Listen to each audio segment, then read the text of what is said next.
Like करें, उसके बाद सब्सक्राइब करें और बेल आइकन को दबाएं ताकि हमारे वीडियोस आप तक सबसे पहले पहुंचे। मसाइल की 3 किस्में होती है। इंसान के साथ जो मसाइल होते हैं वो 3 किस्म के होते हैं। नंबर 1, एक मसला ऐसा होता है जिंदगी में कि उसका हल अपने हाथ में नहीं होता। 3 किस्म के मसाइल हैं।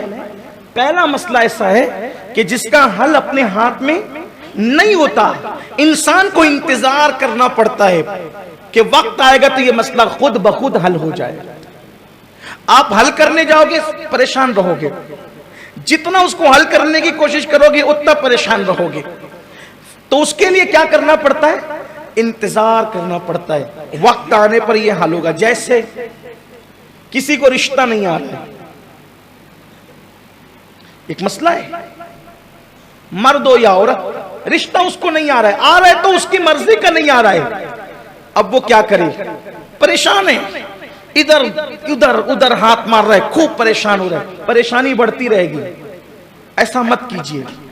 आपको अगर मसला दरपेश है, आप इंतजार सालेह तौर पर सही रास्ता चलकर रिश्ता ढूंढिए आप, और इंतजार कीजिए कि जब वक्त आएगा ये मसला हल हो जाएगा।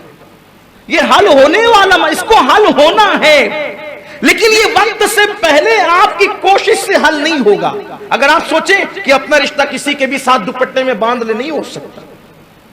मेरे इमाम कहते हैं, रजा, हर काम का एक वक्त है, दिल को भी आराम हो ही जाएगा। वक्त आने दो।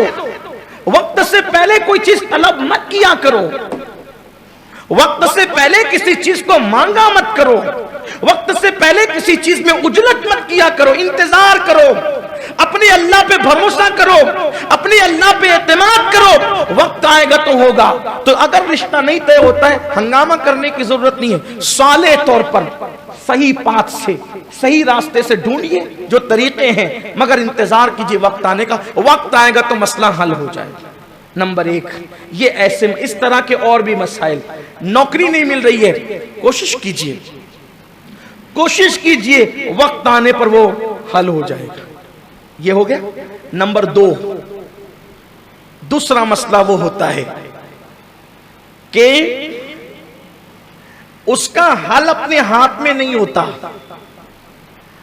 और उसका सोल्यूशन का और उसके हल का कोई वक्त भी नहीं आता, तो उसको ऐसे ही छोड़ देना पड़ता है। छोड़ दो उसको, उसमें मगजमारी करके टेंशन मत लो। कुछ मसाइल ऐसे हैं कि जिसका कोई हल ही नहीं है।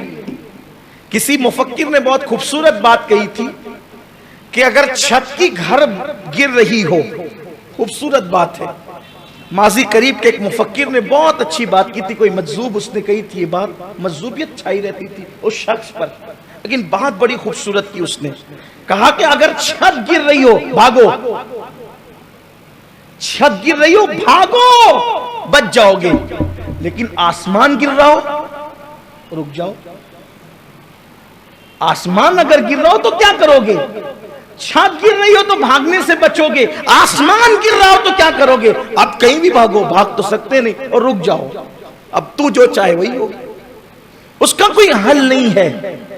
एक मसला वही जिसका हल है, वक्त आने का इंतजार करो, परेशान नहीं होना। दूसरा ये कि जिसका कोई हल ही नहीं है, उसके लिए परेशान नहीं होना, उसके लिए राजी रहो। वो बिल्कुल ऐसे ही जैसे आसमान गिर रहा हो, उसके लिए आसान मिसाल। आपका रंग काला है, आप गोरे होने की कोशिश ना करें, हो नहीं सकते। हो जाएंगे, हो जाएंगे, नहीं होंगे। आपके अब्बा किसी ऐसे बिरादरी से ताल्लुक रखते जिसे आप पसंद नहीं करते, आप बदल सकते। ये आसमान गिरने के मुतरादिफ है। ये आप समझ रहे मेरी बात को? तो कुछ मसाइल ऐसे हैं जिन पर आपको टेंशन नहीं लेना, बस उस पर राजी हो जाना है, ठीक है यही होगा। अब बदल नहीं सकते, कुछ चीजें तब्दील नहीं कर सकते, तब्दील करोगे भी तो बदलने में कामयाब नहीं हो सकते। तीसरा मसला वो होता है जिसका हल हमारे हाथ में होता है। और यही किस्म के मसाइल लोगों के साथ ज्यादा हैं। तीसरा हल हमारे हाथ में होता है और ये किस्म के मसाइल ज्यादा हैं। अब उसके हल का तरीका क्या है? नंबर एक, जो मसाइल आ जाएं, जैसे कि रोजी का मसला, मैं मालदार नहीं बन पा रहा हूं, इसका हल मेरे हाथ में, मेहनत ज्यादा करूं, कोशिश ज्यादा करूं। माल कमाना कोई मुश्किल नहीं है। आप 8 घंटे ड्यूटी करते हैं, 12 घंटे कीजिए, माल आएगा। खर्चा अपना कम कर दीजिए, माल आएगा। यही माले गांव में मैंने अपने बचपन से लेकर अब तक की जिंदगी में, इस वक्त मेरी उम्र 37 साल की शुरुआत रनिंग है। अब मई आएगा इंशाल्लाह तो 37 साल मेरी जिंदगी के पूरे हो जाएंगे। लेकिन मैंने अपनी बचपने की जिंदगी से लेकर अब तक देखा कि दूसरे इलाकों से लोग सिर्फ एक बदन का कपड़ा पहनकर आए थे और अब मैं उनको देखता हूं तो उनकी कई साइजिंग, कई कारखाने हैं, क्योंकि मैंने उनको देखा अपने बचपन में, उनको जानता भी हूं, उस दिन से जानता हूं जिस दिन से वो आए थे। वो बिस्सी में खाते थे और वो मालेगांव की प्रॉपर आवाम से ज्यादा डबल ड्यूटियां करते थे, मेहनत करते थे। बल्कि आज हम देख रहे हैं कि जिसके कारखाने में वो काम करते थे, उनकी औलादें अब उनके कारखाने में काम कर रही है, उनकी साइजिंगों में काम कर रही है। मेहनत उस मंजिल पर पहुंचाती है, मेहनत उस मकाम पर पहुंचाती है। तो ये अगर आपके साथ मामला है कि आपकी रोजी में तंगी है, आपकी रोजी का कोई मसला, आप मालदार बनना चाहते हैं, कोशिश ज्यादा कीजिए, मेहनत ज्यादा कीजिए, काविशें अपनी ज्यादा कीजिए, इंशाअल्लाह बरकत होगी। और एक बात हमेशा याद रखना, फरमाया गया मन जद्दा वजदा, जिसने कोशिश की उसने पा लिया। कोशिश से कभी पीछे मत हटो, मेहनत से कभी पीछे मत हटो। मालदार बनने की कोशिश करो, मेहनत करो, इंशाअल्लाह मालदारी मिलेगी, दौलत मिलेगी, कोई मुश्किल नहीं है, ये मसला हल होने वाला है। इसी तरीके से मेरे पास एजुकेशन नहीं है, मैं अच्छा एजुकेशन हासिल करना चाहता हूं, उस पर मेहनत करें। आप मेहनत करने वालों का अजर अल्लाह कभी जाया नहीं फरमाता। इसी तरीके से कुछ ऐसे मसाइल हैं जिसको अल्लाह ताला ने आपके हाथ में रखा है, तरक्की चाहते हैं आप, समाज में इज्जत के हवाले से लोगों की खिदमत करें, मेहनत करें, काविशें करें, अपना अखलाक अच्छा बनाएं, अपना किरदार अच्छा बनाएं, आपको समाज में इज्जत भी मिलेगी, वकार भी मिलेगा। ये ऐसे मसाइल हैं, इसका हल मौजूद है। कर्ज की अदायगी का मामला है, मेहनत कीजिए, अदा होंगे। लेकिन इन मसाइल के साथ कुछ ऐसी चीजें भी हैं कि जब आदमी को मसाइल दरपेश होते हैं, आदमी को मसाइल दरपेश होते हैं तो आदमी का डिप्रेशन और मायूसी और नाउम्मीदी बढ़ती है। इसका हल क्या है? इसका हल यह है, अच्छे दोस्त बनाएं, अच्छे दोस्त बनाएं और अपने मसाइल उनके साथ शेयर करने की आदत डालें। अच्छे दोस्त, इसलिए कि यह बात है कि अगर हम अपना मसला किसी दोस्त के सामने शेयर करते हैं तो वो हमारा मसला जो है वो हल्का हो जाता है। किसी के कंधे पर अगर आप अपना सर रख करके रो लेते हैं तो वो चंद आंसू आपके दिल के बोझ को हल्का कर देते हैं। ये जो हमारे यहाँ आजकल माहौल है, अकेले रहना, तन्हा रहना, सबसे हट करके रहना, एक आदमी समझता है ना मेरे मेयार का कोई नहीं है, मेरे मेयार का कोई नहीं है, तो याद रखना अकेले रहते रहते इंसान मायूस होता है, नाउम्मीद होता है। और अक्सर लोगों को आप देखें, जो लोग समाज से कट जाते हैं वही आमतौर पर खुदकुशी करते हैं। इसलिए समाज से मत कटो, समाज से वाबस्ता रहो, समाज से वाबस्ता। आजकल देखा जाता है किसी को थोड़ी सी इज्जत मिल गई, अलग, समाज से कट जाए। देख रहा हूं मैं अपने शहर में, थोड़ी सी इज्जत मिली, अपना स्टेटस नहीं है भाई, मेयार अपना नहीं है, ये लोग अपने मेयार के नहीं है, ठीक, अलग, इज्जत मिली अलग, दौलत मिली अलग, शोहरत मिली अलग, लिबास अच्छा पहना अलग, कार अच्छी ली अलग। ये कम ज़र्फों की अलामत है। मेरे आका सैयदुल आलमीन होकर भी सबके साथ बैठा करते थे। गरीब आता उसके साथ भी, अमीर आता उसके साथ भी, मजदूर आता उसके साथ भी, आला आता उसके साथ भी, अदना आता उसके साथ भी। कुछ मिल जाने पर अलग रहना। याद रखना, हमेशा हालात एक जैसे नहीं रहते।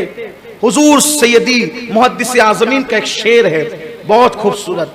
कहते हैं एक तरीके पर नहीं रहता कभी दुनिया का हाल, एक तरीके पर कभी रहता नहीं दुनिया का हाल, हर जवाले रा कमालो हर कमाले रा जवाल। दुनिया हमेशा एक उस पे नहीं रहती, हर उरूज को जवाल है और हर जवाल को उरूज है। तो ये थोड़ी सी इज्जत मिलने पर जो 100 लोगों से कट जाते हो, एक दिन इज्जत खत्म होगी, कटे रह जाओगे। थोड़ी सी दौलत मिलने पे लोगों से कट जाते हो, दौलत खत्म हो जाएगी, लोगों से कटे रह जाओगे, फिर कोई पूछने वाला नहीं रहेगा। इसलिए मिलनसारी की आदत डालो, लोगों के दरमियान उठने बैठने की आदत डालो। हालात अच्छे हो या बुरे हो, लोगों से कभी कटना नहीं। ये कमजरफी की अलामत है, ये हल्केपन की निशानी है, ये इंसान के नीच और कमीनेपन की अलामत है। आसान मिसाल, कहते हैं कि एक चूहे ने हीरा खा लिया, एक चूहे ने हीरा खा लिया, उसने हीरा खा लिया। जिसका हीरा खाया उसको तकलीफ हुई कि भाई मेरा हीरा कैसे खा लिया चूहे ने। तो उसने क्या किया, ये अभी चंद दिनों पहले किसी दोस्त ने मुझे ये आर्टिकल छोटा सा भेजा, मुझे बहुत अच्छा लगा, उसको बहुत अच्छा लगा। हमारे अहबाब एक साथ एक ग्रुप में जमा है तो उन्होंने ये आर्टिकल मुझे भेजा था। हालांकि आमतौर पे मैं इसको पसंद नहीं करता कि किसी के भेजे हुए आर्टिकल को नकल करूं, लेकिन बात मुझे बड़ी अच्छी लगी और है इबरत की बात है। उसने जब हीरा खा लिया तो हीरा डायमंड उसका छोटा सा हिस्सा निगल गया, वो निगल गया। तो जिसका खाया तो उसका तो नुकसान बहुत हुआ ना। तो उसने अपने दूसरे दोस्त को कहा यार वो मेचुआ मेरा हीरा खा गया, और कहा कि मैं पहचान लूंगा और मैं ले लूंगा आपका हीरा। तो तकरीबन 150-200 चूहे, यानी बड़ी तादाद में चूहे की जमात थी, बैठे हुए थे चूहे। तो उन चूहों में बैठे हुए चूहों में उस दानिशमंद ने निशाना लगाया और उस चूहे को मार दिया। उसका पेट काटा गया तो उसमें से हीरा मिल गया।